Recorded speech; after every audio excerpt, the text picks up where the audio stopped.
I don't know if you've seen what's going on with Kanye West, but he put a post up yesterday. And let me, because I want to read it verbatim. I don't want to misquote it and say something he didn't say. He said, "This song is called Cousins, about my cousin that's locked in jail for life for killing a pregnant lady a few years after I told him we wouldn't look at dirty magazines together anymore. Perhaps in my self-centered mess, I felt it was my fault that I showed him those dirty magazines when he was 6. And then we acted out what we saw. My dad had Playboy magazines, but the magazines I found in the top of my mom's closet were different. My name is Ye, and I sucked my cousins until I was 14.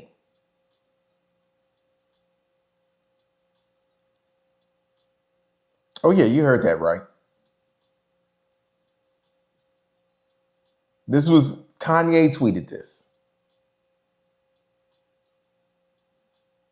This is what Kanye tweeted yesterday.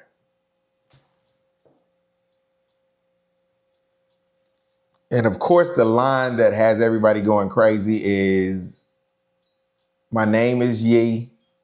Why do I keep saying want to say Ye? My name is Ye, and I sucked my cousins, yes, till I was 14.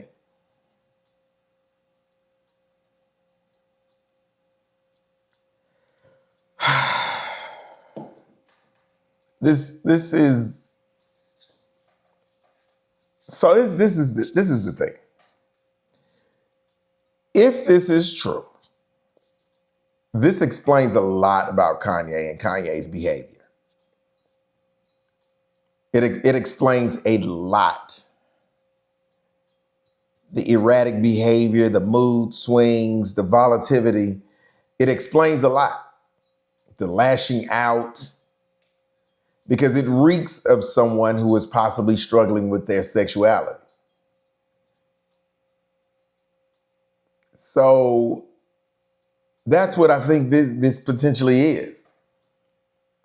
Again, if this is true, it explains so many things. While the rest of y'all out here thinking Kanye is just eccentric, he's just a genius, that's what this is all about, y'all don't understand. And people like me like, yo, dude, this is mental. Yo, this dude need help. This dude is crashing out. People like me been saying this. Y'all didn't want to listen. Because you love Kanye, because he was this artist that you rock with.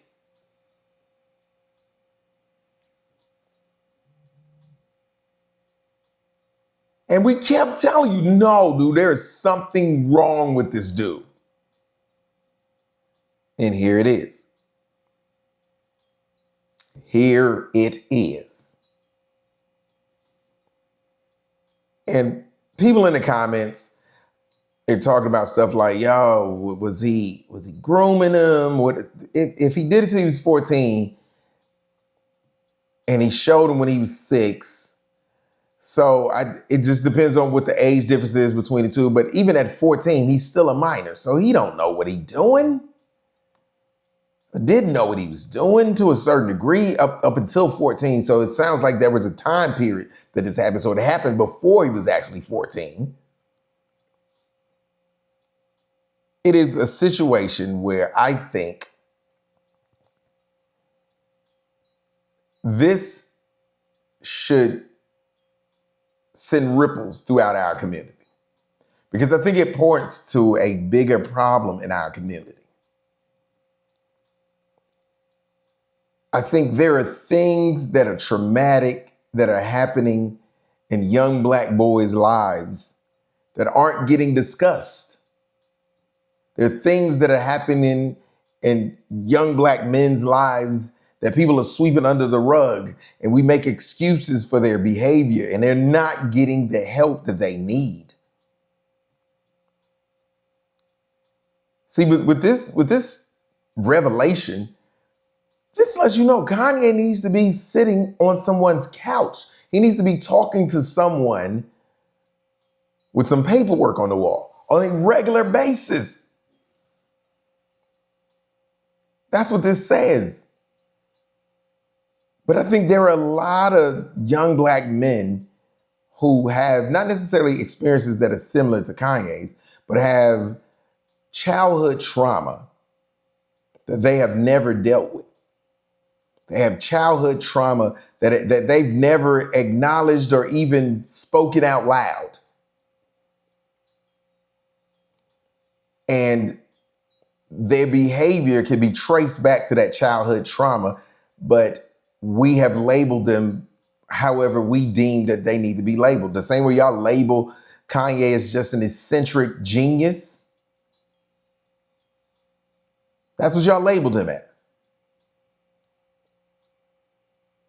No, Kanye has childhood trauma. And I think it's some dudes in the hood who gangsters, we call them killers. You know, Lil Mike crazy. Lil Mike probably has childhood trauma that has never been addressed. And we think Mike is just crazy because he a gangster. No, Mike is crazy because Mike is crazy for real. So that's what we're going to talk about today. We're going to talk about these childhood traumas that people experience, especially, and I get it, I know women experience childhood trauma, but since this is Kanye, we're going to stay in the men lane today. We're going to talk about men and their childhood trauma and the traumas that they experience in their lives that they don't. You know, it's always been jokingly said that men suffer in silence. And I think this is one of those situations where Kanye has been suffering in silence. And for whatever reason, something pushed him to say this. Something pushed him to make this revelation, whatever that thing is. But we're going to talk about it. We're going to get into it today. Still Have Love Morning Show, Post 101.3, Heartbeat of the Community. Yo, so we get into this Kanye West thing and these childhood traumas that you know we talk about. So I'm trying to find the age difference between the two. Because I got a couple of comments said,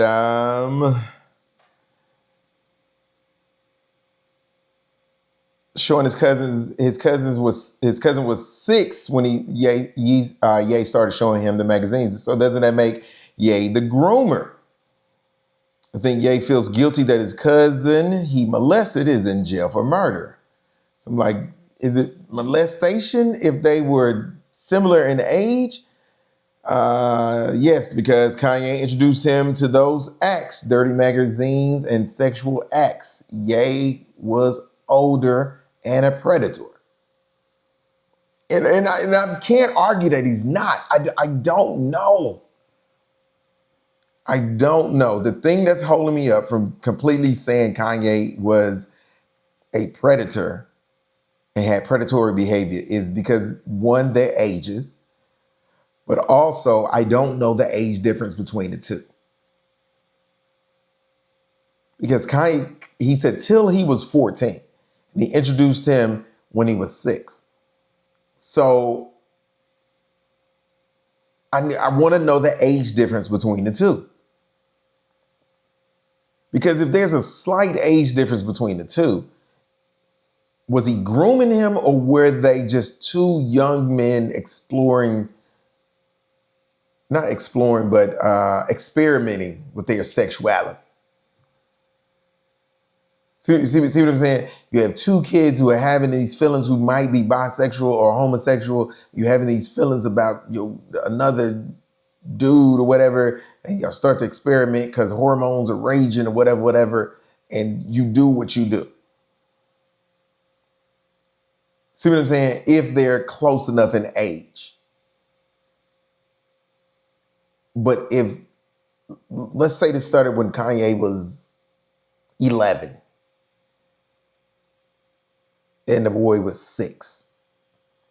He's still 11. Does an 11-year-old know enough about intimacy to groom another child to do this?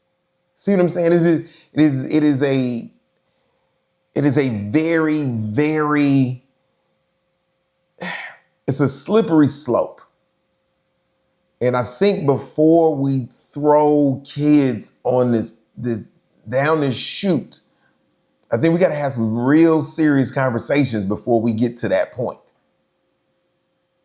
Before we say this is what Kanye is or what Kanye was, I think we have to explore those pieces of this. And I want to be clear. I'm not making any excuses for Kanye whatsoever. But I don't necessarily know if there is a need to make an excuse for Kanye contingent upon the details of this situation. So it makes me question that. That's why I would like to keep the conversation in the lane of childhood trauma until more information comes out about this and we get to see how the dots are connected with all of this. What are the ages of the two? How long did this take place? Is this legitimate? But again, it speaks to so many things in Kanye and his behavior. It answers a lot of the questions. If it is true or semi-true, it answers a lot of damn questions. It answers the questions why he has to have this dominant persona over the woman that he's dating. That's why he has to outdress provocatively and half naked and with crazy stuff on.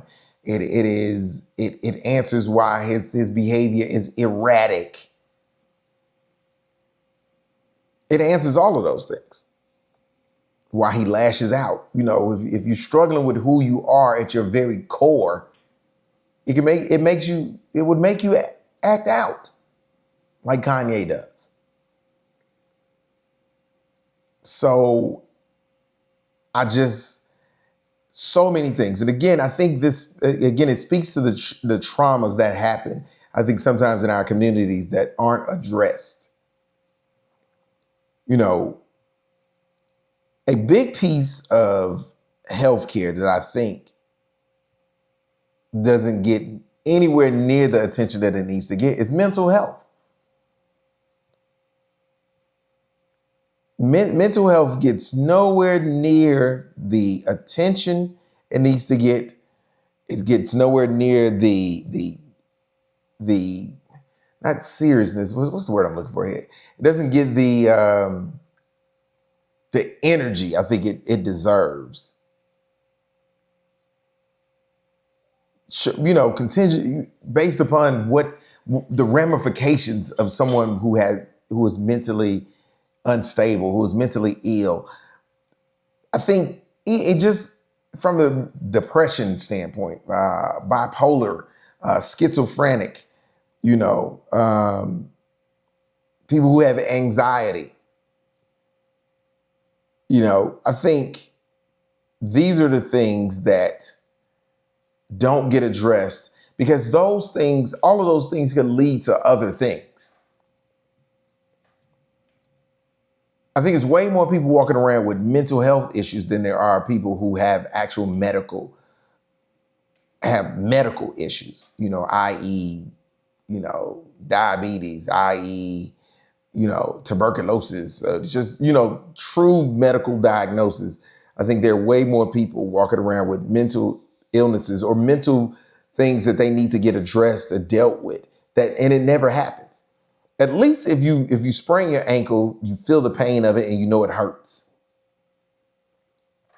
So you know, I need to go to the doctor. I need to put a brace on this. I need to stop walking on this. You know that your ankle is hurt. A lot of times people's brains are hurt or not nervous system, but the connectors in the brain aren't doing what they need to be emotionally. They're chemical imbalance and all these things are happening, but there's no pain that people can point to say, hey, yo, you need to go get that checked out. Again, because we tend to label.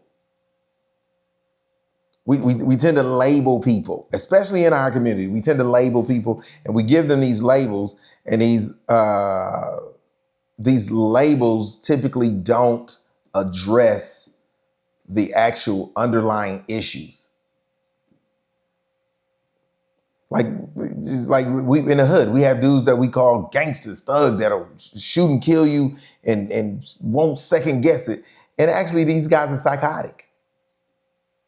If they were diagnosed, they would actually be diagnosed as psychotic. You have these dudes that'll just go off in the head. You know, these dudes and women in our communities who will just go off. Just the slightest little thing set them off. They probably they probably bipolar, manic depressive. So they have these huge mood swings, but they've never been diagnosed. And we just chalk it up, oh man, that's just my crazy auntie. You know, she crazy. Man, don't set mama off, because you know the least little bitty thing set her off. Well, you ain't set mama off. Mama need counseling. Mama need to be in somebody's office. But again, it's easier for us to label people than it is to go get that help. And one of the reasons why I think we don't go get that help is because of the stigma that surrounds going to get help. I got a counselor. Oh, you crazy? Oh, whoa.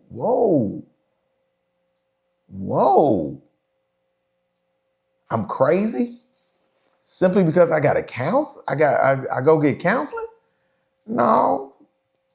You go get a wellness check, don't you? Make sure that your heart rate and your blood pressure and your cholesterol is in order, right?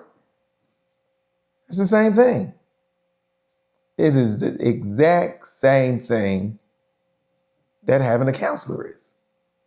But I don't think we do that. Comment says, fact, mental health is not addressed enough in our community. It's not. It definitely is not. And I think we have to do a better job of that. Because I think, again, when mental health goes untreated, it manifests itself in so many other different ways that affect entire communities. You know, again, you having a bad knee doesn't necessarily affect your community. You having a bad back doesn't necessarily affect your community. But a child suffering from severe depression could lead to a school shooter and affect your whole community. See what I'm saying? An adult who has a mental disorder that was never addressed when they were kids, now they just say Mike is crazy, could lead to a mass shooting. A dude walking into an office, shooting up his coworkers. Could lead to a dude a childhood trauma could lead to a dude sexually assaulting a woman because some childhood trauma that never was addressed, never got counseling for it, took place, and now he's out here and he is a predator.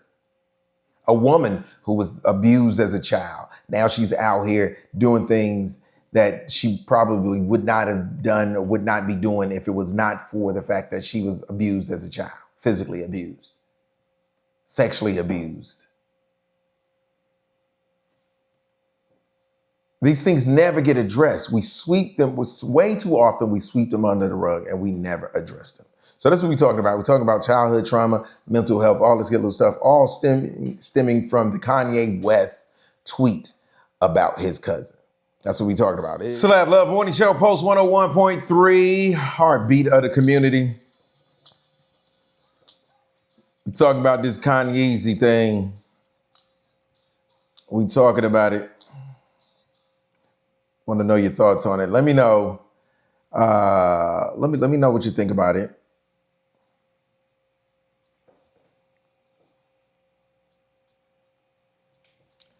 Somebody said, now I'm vested, I need to find the cousin's information. So in between doing the breaks, I've been doing some research myself. So one of the things that I found out is that Kim Kardashian mentioned on their reality show when her and Kanye still were together that Kanye had a cousin who was in jail for murder. But they never mentioned him by name. And so that was years ago. So, and at the time, I want to say it said that he was 20 something, at 17. So the boy went to jail for murder at 17. But they never mentioned him by name. So we don't know who this guy is. So if he's 17 now, well, he was 17 then, in 2020. So in 2020, he was 17. Well, no, they say he went to jail at 17. So we're trying to do the math. He was convicted of murder at 17. So it still doesn't tell us how old he is, because he could have committed the murder 20 years ago. And that's when he was 17, 20 years ago. So we still don't have a definitive on who this cousin is. But again, I think if we give it time, the internet police will definitely find out who the hell this is. And it'll be told, because I mean, we all invested it. We want to know. And I think it's with a statement like that, I think it's relevant because it makes you question, who's around your kids, even as kids. So that's another thing that's an element in this. If there was a significant age difference between Kanye and him, now it makes you question, and this is his cousin, now it makes you question who you leave along with your kids, period, even if it's other kids.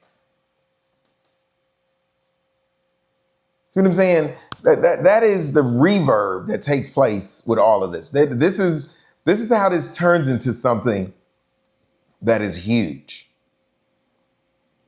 Now let me address a semi-elephant in the room. Kanye is an attention whore. If Kanye has posted this purely with the object to get views and attention, let me tell you, I will never, ever rock with Kanye again. And I'm saying it right now. If this is just something to get attention, if you say something this heinous, this disturbing, I'm not rocking with you ever again. Ever. And I don't rock with you already, but I give you a pass because I like other people said, maybe it is he just eccentric and maybe it is all for attention and yada, yada. So I gave you a pass like everybody else. Although I didn't give you a pass on the mental health. I've always thought that Kanye had some mental issues. Of course, I'm not a doctor, so I could never say what those mental issues were. But I've always felt like there was something. I felt like Kanye needs to be on somebody's couch, needed to be talking to somebody with some paperwork. I've always felt that way. But if this is an attempt to just garner attention, yeah, Kanye's dead to me. It's way too many kids out here dealing with serious, serious stuff for you to come out here and play like this simply because you want clicks and views. And again, that's that's purely speculation. I can't say what he is or he isn't. But at the end of the day, I hope that's not the case. And I'm giving him at this stage, I'm giving him benefit of the doubt that that's not what's taking place here. Giving him benefit of the doubt that this is legitimate. He's dealing with childhood trauma, and it spilled out onto the internet recently. So I'm giving him that benefit of the doubt. It's a lot to unpack and a lot to unwrap here. It is a lot. And since it is so much, I think we have to tread lightly. Can't just take this definitive stance on it because of that.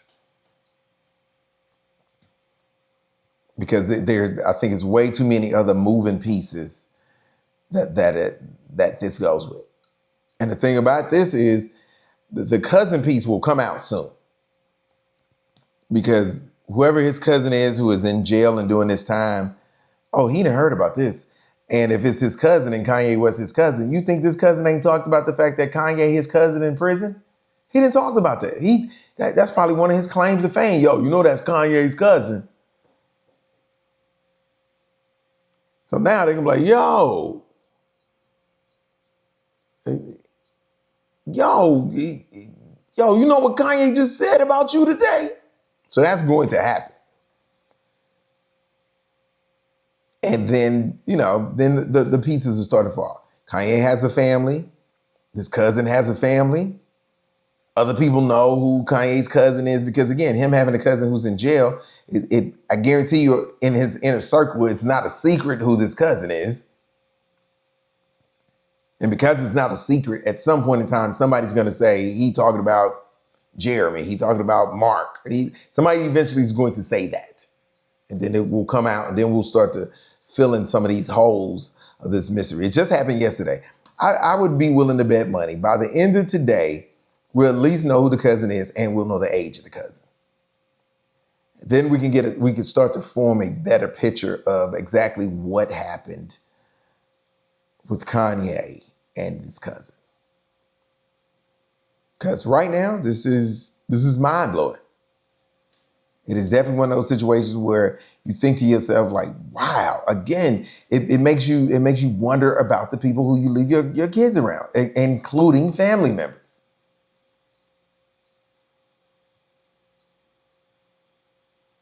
Because you don't want to say, ooh, I can't leave my kids around their cousins, but can you? Can you? I mean, it's the trauma of it all. I don't know. It's a lot. Again, it's a lot to unpack, and I think there is.